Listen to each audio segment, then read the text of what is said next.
Hai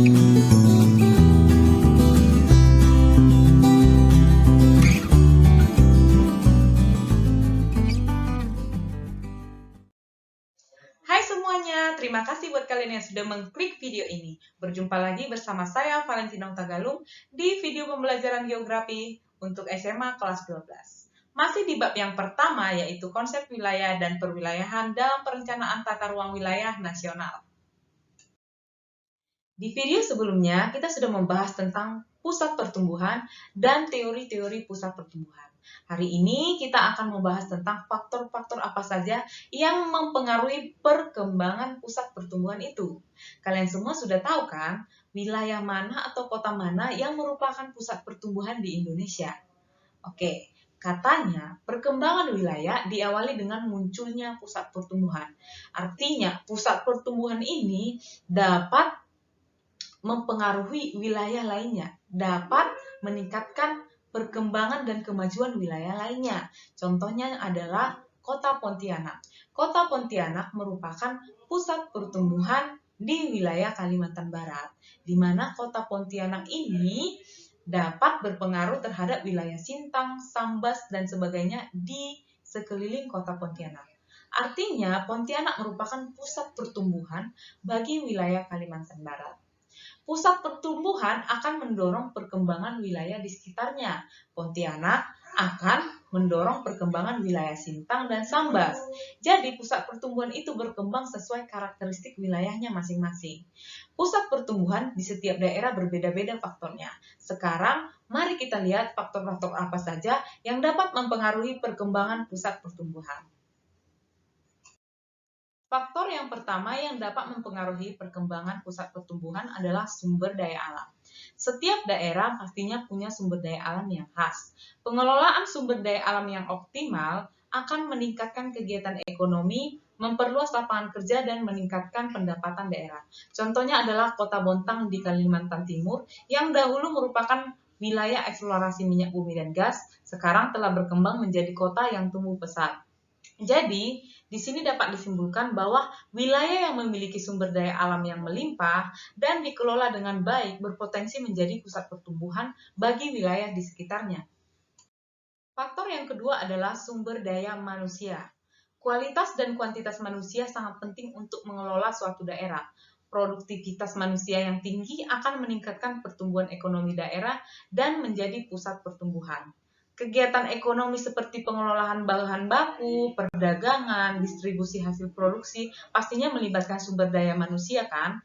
Pengelolaan tersebut harus dilakukan oleh sumber daya manusia atau orang-orang yang terampil, yang andal, yang profesional, sehingga pemanfaatan sumber daya alam dapat dikelola dengan maksimal atau optimum. Selain itu, pola pikir, kebiasaan, dan sosial masyarakat bisa juga mempengaruhi cepat tidaknya suatu daerah berkembang. Masyarakat yang pemikirannya terbuka akan hal-hal baru cenderung lebih cepat berkembang dibandingkan masyarakat yang primitif atau tertutup.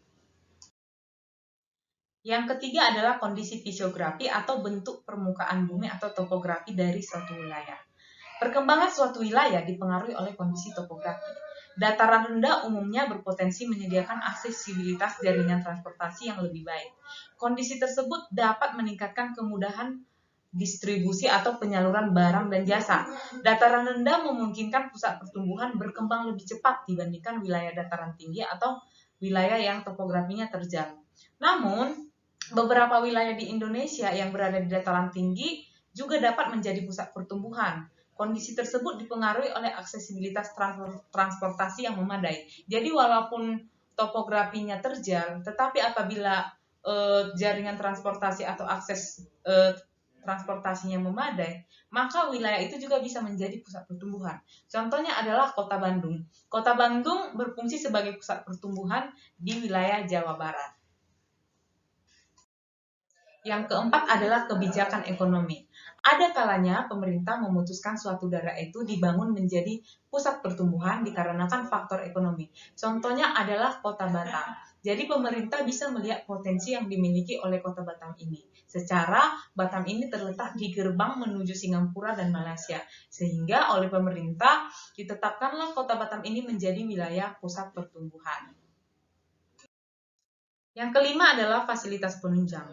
Wilayah yang mempunyai fasilitas lengkap seperti jaringan jalan, jaringan telekomunikasi, jaringan listrik, pelabuhan laut dan udara, air bersih, penyediaan bahan bakar, pusat tata niaga dan industri pemukiman dan lain sebagainya, berpeluang lebih cepat menjadi pusat pertumbuhan. Jadi itulah faktor-faktor yang mempengaruhi perkembangan pusat pertumbuhan.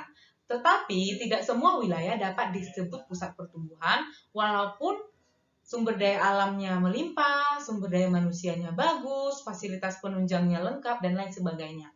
Karena suatu wilayah dapat disebut pusat pertumbuhan apabila dia memiliki 4 ciri berikut. Apa saja ciri-cirinya?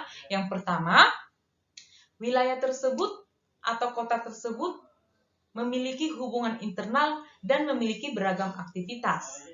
Kota tersebut merupakan pusat pertumbuhan yang harus menggerakkan semua sektor, misalnya perdagangan, wisata, bisnis, pendidikan, dan lain sebagainya. Yang kedua, adanya efek pengganda atau multiplier effect. Efek ini terjadi karena adanya kegiatan produksi yang meningkat.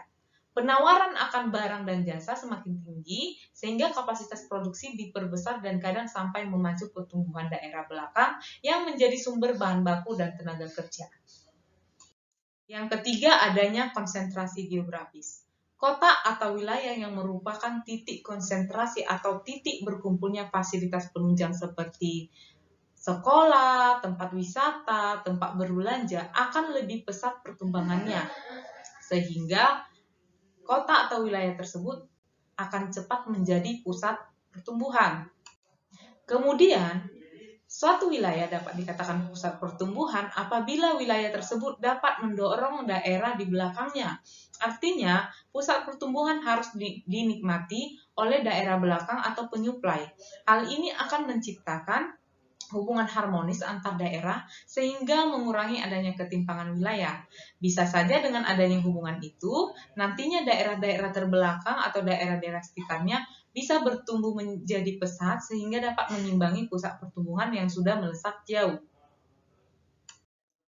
Jadi itulah tadi faktor-faktor yang mempengaruhi perkembangan pusat pertumbuhan dan ciri-ciri suatu wilayah agar dapat dikatakan sebagai pusat pertumbuhan. Oke, semoga video ini bermanfaat untuk kalian semua. Sekarang kalian dapat mengerjakan latihan soal ini di rumah. Selamat mengerjakan dan jangan lupa untuk like, komen, dan subscribe channel saya supaya kalian memperoleh video-video terbaru tentang materi pembelajaran geografi. Sampai jumpa di pertemuan selanjutnya. Bye-bye.